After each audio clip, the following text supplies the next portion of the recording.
Au plaisir de vous présenter ce journal. Bonsoir, bienvenue à tous. Voici pour vous les titres de l'édition. Les enseignants chercheurs ont respecté ce vendredi le mot d'ordre de grève lancé par le syndicat national autonome de l'enseignement supérieur et de la recherche scientifique.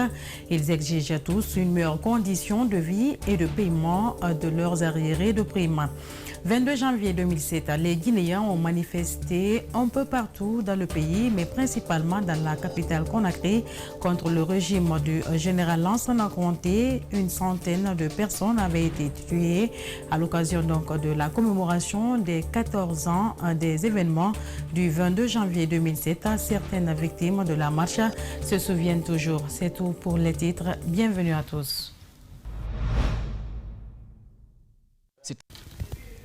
Je vous le disais tout à l'heure, le mot d'ordre de grève lancé par le syndicat national autonome de l'enseignement supérieur et de la recherche scientifique a été largement suivi à Conakry. Les enseignants ont boudé les salles de classe. Si aucun incident majeur n'a été enregistré, il faut tout de même noter qu'à Gamal, un enseignant qui se réclame du SLEG a été empêché de dérouler son cours. Mamadou Kalisso, Alseni Kamara. Cet enseignant-chercheur se réclame pourtant du SLEG. La grève déclenchée par le SNESUR ne le concerne donc pas. Ce lundi matin, il s'est rendu à Gamal Abdel Nasser de Conakry pour dispenser son cours. À 10 h, des membres du bureau exécutif du SNESUR ont fait irruption dans sa classe et l'ont sommé de stopper le cours. Le bureau national du SNESUR, avec à sa tête son secrétaire général Baba Mansari, et le bureau local de Gamal du SNESUR avec à sa tête Tierno Ibrahima. J'ai compté au moins 12 personnes. Ils sont venus rentrer en classe, intimer aux étudiants de sortir et moi-même de sortir de la salle. J'ai dit je refuse. J'ai dit je refuse. J'ai dit aux étudiants de ne pas bouger. Ils m'ont empêché de faire le cours. Ils sont restés assis jusqu'à la fin de l'heure. Le porte-parole du syndicat national autonome de l'enseignement supérieur, joint au téléphone, a reconnu cet incident. Dans les autres établissements du supérieur, les enseignants ont boudé les salles de classe. À l'université générale Lansana Conté de Sonfonia, cette affiche invite les enseignants à rester à la maison. Dans la cour, l'ambiance habituelle laisse place à une paralysie totale. Tout est cadenassé, aucun accès pour les apprenants. Ces rares étudiants rencontrés sur place sont amers. Quand je manque à une matière, c'est l'or pour moi. Vous voyez, et donc ça me dérange beaucoup. Je suis venu aujourd'hui motivé pour pouvoir suivre les cours, mais je suis très déçu à mon arrivée à l'ISEG, voyant le communiqué qui nous dit que les enseignants sont en grève. Le déroulement des cours est déjà perturbé par le Covid-19 et cette grève vient enfoncer le clou. Ces étudiants invitent l'État à prendre en compte les revendications des enseignants. Nous sommes dans les sciences où les matières de la licence 1 sont inclus dans les matières de la licence 2. Bon, ça devient aussi très difficile, très ambigu pour les étudiants. Je lance un appel à l'État, un grand appel, qu'il nous vienne en aide. Dans ces enseignants-là, nous ne pouvons pas développer l'éducation guinéenne. Comme on le dit, tant vaut l'école, tant vaut la nation. À l'ISEG de Lambagny, c'est le même constat. À défaut des cours, ces étudiants en petits groupes font des exercices.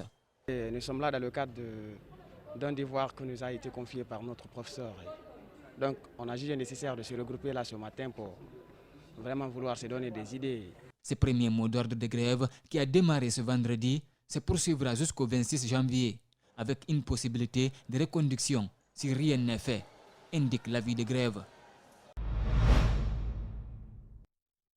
Un reportage signé Mamadou Kalisso. Direction Zali, où les enseignants, chercheurs de l'université de Zérékoré ont massivement répondu ce vendredi au mot d'ordre de grève lancé par le syndicat national autonome de l'enseignement supérieur et de la recherche scientifique. Ils exigent tous une meilleure condition de vie et le paiement de leurs arriérés de primes. Ces revendications ont donc paralysé les cours ce vendredi à l'université de Zérékoré. Le constat sur place d'Alexis Collier, notre correspondant régional. L'université de Zérékoré, tout semble être à l'arrêt ce vendredi. Les enseignants, à l'appel de leur syndicat, observent un arrêt des cours dès ce vendredi.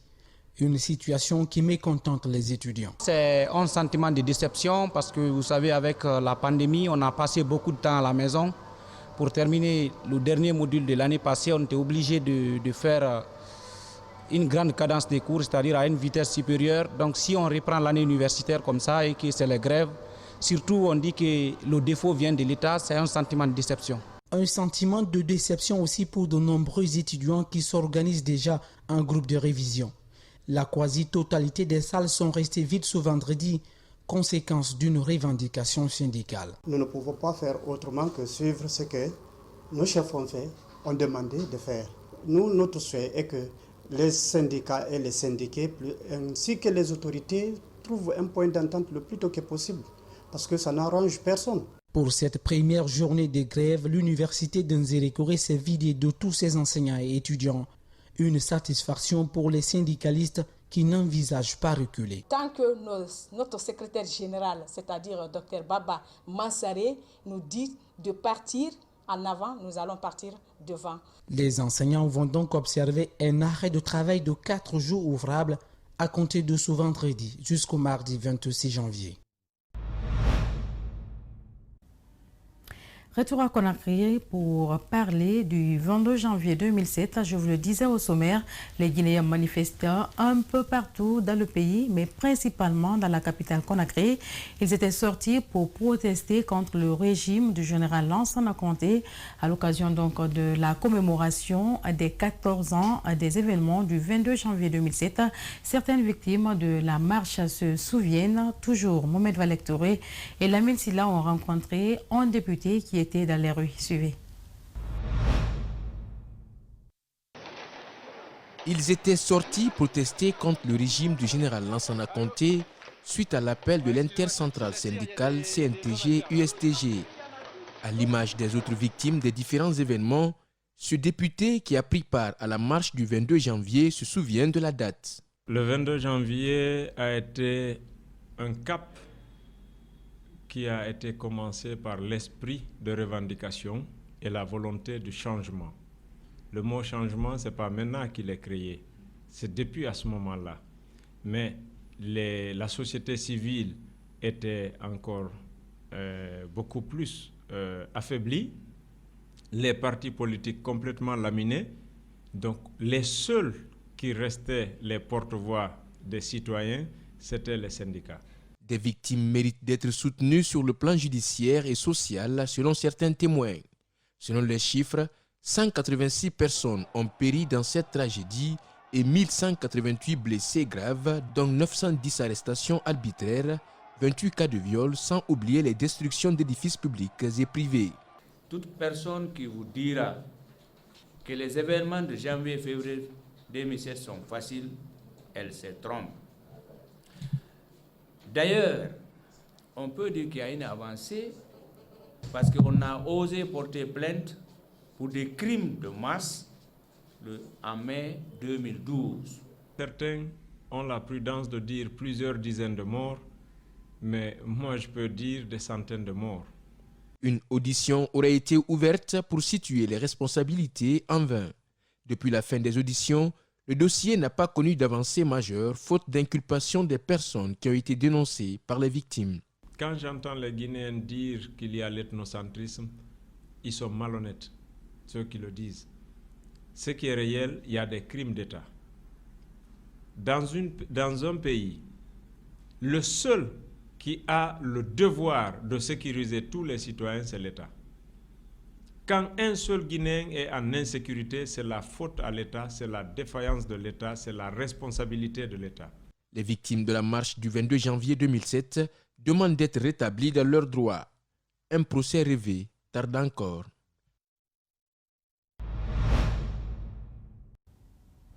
Dans le même registre, la coalition guinéenne pour la Cour pénale internationale commémore les événements de janvier et février 2007. Elle compte saisir la Cour de la CEDEAO pour réhabiliter les victimes. Le contrat révèle que les structures étatiques et les organisations sociopolitiques banalisent la vie humaine. Mamadou Sadio Baldé et Ibrahima Souri Kamara pour les explications. C'est une violence inouïe, jamais égalée, qui s'est abattue sur les manifestants le 22 janvier 2007 au pont 8 novembre. L'armée avait ouvert le feu sur la foule, dans le cimetière et même dans la mosquée. De nombreux protestataires n'avaient plus retourné à leur domicile. Le bilan des massacres a été lourd et sur toute l'étendue du territoire national. Environ 186 morts, 1188 blessés graves, 940 arrestations et de détentions arbitraires, suivies des tortures, des traitements cruels, inhumains et dégradants, et 28 cas de viol, sans oublier les destructions d'édifices publics et privés. L'exécutif reste sourd, la justice muette. Mais ce qui heurte la sensibilité des hommes de droit, c'est la banalisation de la vie humaine, en premier lieu par les organisateurs des revendications en Guinée. Il y a aussi une autre raison, c'est que souvent les acteurs sociaux ne mènent pas le combat dans la sincérité et ne placent pas l'intérêt des victimes au cœur de leur action.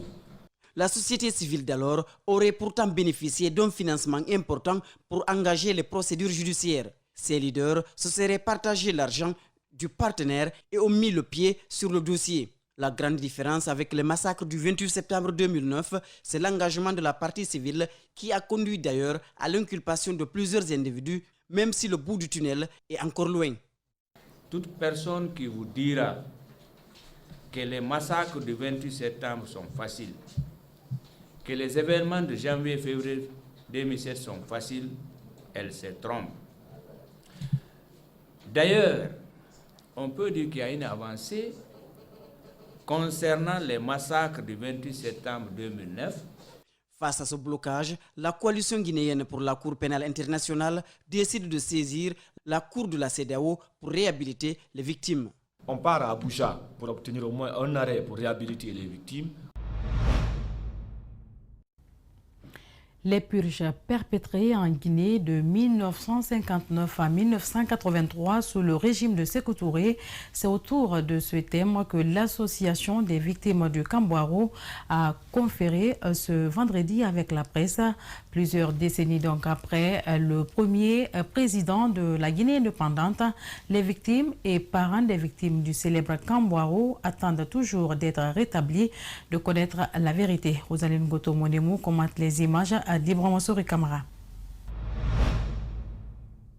Les années passent, les hommes aussi, les membres de l'association des victimes du Kambouaro ne lâchent toujours pas du lest. Ils réclament toujours que justice soit rendue dans les tueries perpétrées sous le régime du président du PDG RDA de 1959 à 1983. Pour eux, les élites victimes de ces tueries étaient considérées comme des adversaires au régime de Sékou Touré. Le premier complot intervient en 1960. C'est le complot qu'ils ont appelé le premier complot, le complot des intellectuels. Donc le deuxième complot, c'est celui de 1961, qui a été appelé le complot des enseignants. Et maintenant, nous arrivons dans les années tragiques, en 1970. De 1970 à 1980, les vraies purges, les plus violentes, les plus haineuses se mettent en place. Cet ancien prisonnier du Kambouaro revient sur la stratégie qu'appliquait selon lui Sékou Touré pour condamner les intellectuels guinéens. Il trouve que le président de la Première République avait même peur de sa propre ombre. Ils ont pris toutes les photos. Ils les ont placées à un point où tu ne peux pas voir la photo, tu ne vois que le papier. Et quand vous prenez une photo, vous la placez à gauche. Moi, je prends une photo, je la place à droite. À droite, celui qui se retrouve là est condamné à mort. À gauche, celui qui se retrouve là est condamné à perpétuité. Comme cette association, elles sont nombreuses des structures de défense des droits de l'homme qui dénoncent encore des violences de l'État sur les populations, ce depuis l'indépendance guinéenne. Après son investiture pour le premier mandat de la 4e République, le chef de l'État s'est offert en bain de foule hier jeudi à Kaloum. Le président de la République a profité de cette occasion pour remercier tous les militants du RPG Arc-en-Ciel, particulièrement les femmes et les jeunes de Kaloum qui ont participé à sa brillante réélection. Marissa Camara, Amara Alexila. Ils étaient nombreux à sortir sur les artères de Kaloum pour exprimer leur reconnaissance au chef de l'État Alpha Condé, pour lequel ils ont voté pour un mandat de plus à la tête de la Guinée. Cette mobilisation n'a pas laissé indifférent Alpha Condé qui, à son tour, sortit de la présidence pour remercier les femmes et les jeunes qui ont renouvelé leur confiance à sa personne, en votant pour lui pour le premier mandat de la 4e République. Selon Aïssata Haribo, Kaloum reste le pionnier pour la réussite du président Alpha Condé. Le professeur Alpha Condé continue d'être le président de tous les Guinéens, compagnon de route de Kaloum. C'est vrai que cette victoire pour la continuité avec le président Alpha Condé est le mérite de tout. Et que si le projet est réussi, il faut louer d'abord les populations de Kaloum qui ont donné le ton au projet et l'ont soutenu durant toutes les phases de sa réalisation. Le slogan « Gouverner autrement » du chef de l'État vise les jeunes, affirme le vice-maire de Kaloum qui assure faire des prières pour leur employabilité. Les jeunes que vous êtes là, nous voulons voir devant. Parce que moi, si quelqu'un est ministre parmi vous ici, je vais vers lui, je dis hey, donne-moi le prix d'essence. Mais moi, je n'ai pas de complexe d'aborder un jeune. C'est pour cela que je continue à prier pour vous. Je vais continuer à égrener les chapelets pour les femmes et pour les jeunes. Ce proche du pouvoir promet la création des petites et moyennes entreprises pour tous les jeunes diplômés et la formation pour tous ceux qui n'ont pas eu la chance d'aller à l'école. Les jeunes surtout qui sont réunis ici aujourd'hui savent lire et écrire. Sinon, venir chez un président n'est pas facile, mais la population croit au président Alpha Condé.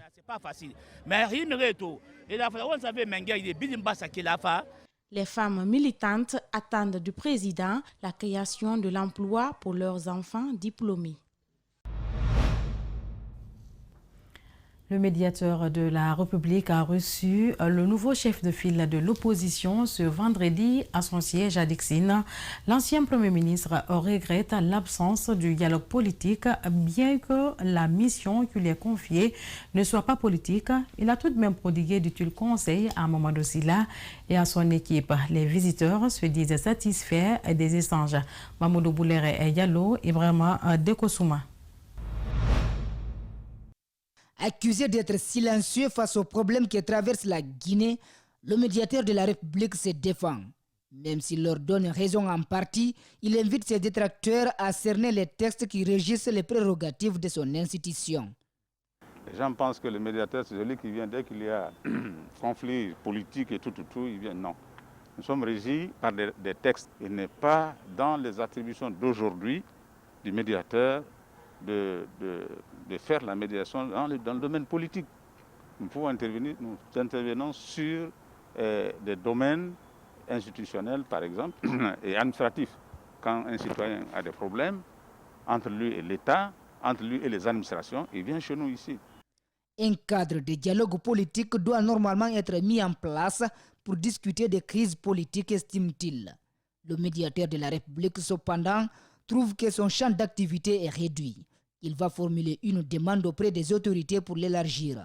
Nous allons introduire cette demande pour que nos missions soient ouvertes vers ces domaines qui concourent à la recherche de la paix, les conflits sociaux, les conflits politiques, etc., pour que nous puissions apporter notre contribution auprès d'autres institutions dont c'est le rôle de s'occuper de ces choses.